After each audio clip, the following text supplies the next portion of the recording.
Assalamualaikum warahmatullahi wabarakatuh. Perkenalkan, nama saya Aditya Surya Handika dengan NIM 2311569.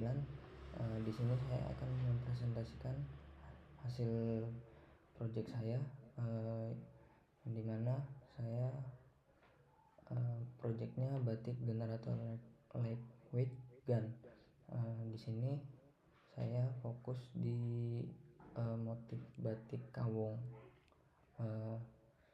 untuk perbaikannya.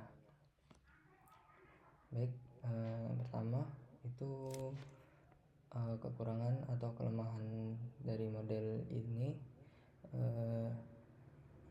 di mana model gun yang dilatih menggunakan dataset citra batik kawung berukuran 256 x 256 pixel. Jadi model ini mampu menghasilkan motif batik namun masih mempunyai kelemahan. Kelemahan yang utama itu muncul atau kurangnya variasi pada hasil generate. Pola yang dihasilin itu cenderung mirip satu sama lain. Jadi dalam konteks gun itu, kondisi ini dikenal sebagai mode collapse. Jadi ketika generator mempelajari sebagian kecil dari distribusi data.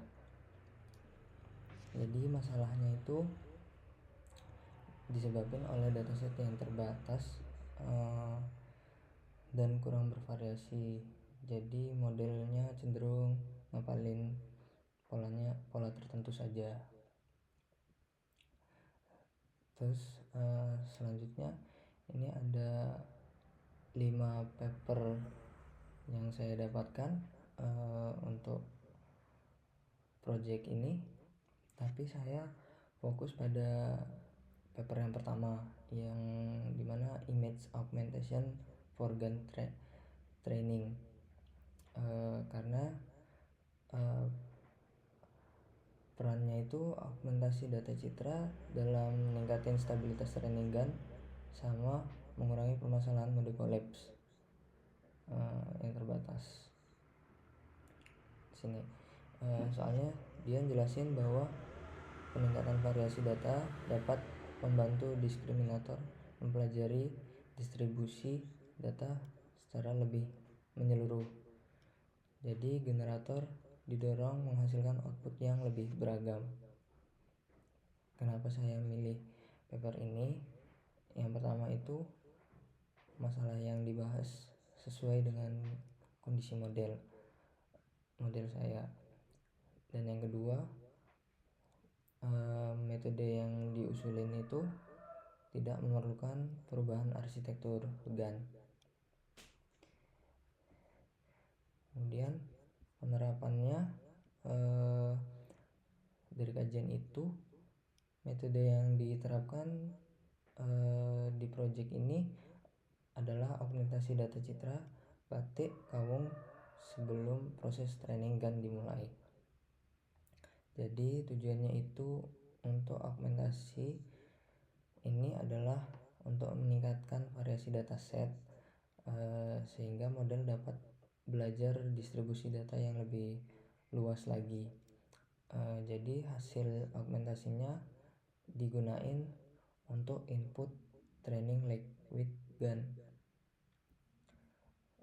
Masuk ke collab.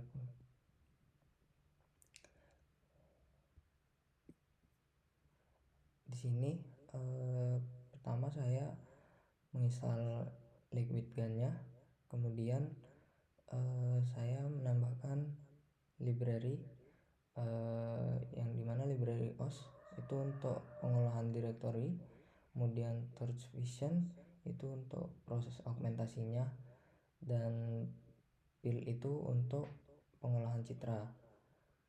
Lanjut masuk ke ini patch-nya saya buat jadi 2 karena yang atas itu untuk patch aslinya dan yang bawah itu untuk patch dataset augmentasinya agar dataset aslinya aman sama terpisah dari data hasil augmentasinya. Lanjut, setelah itu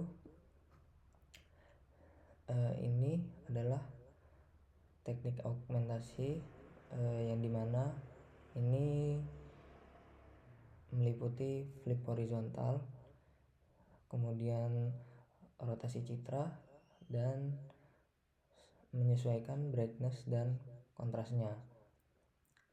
Kemudian setelah itu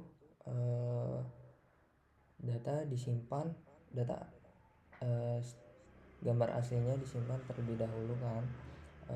Kemudian kita membuat 3 versi augmentasi tambahan agar jumlah dan keragaman datasetnya meningkat tanpa perlu menambah data baru. Jadi kesimpulannya,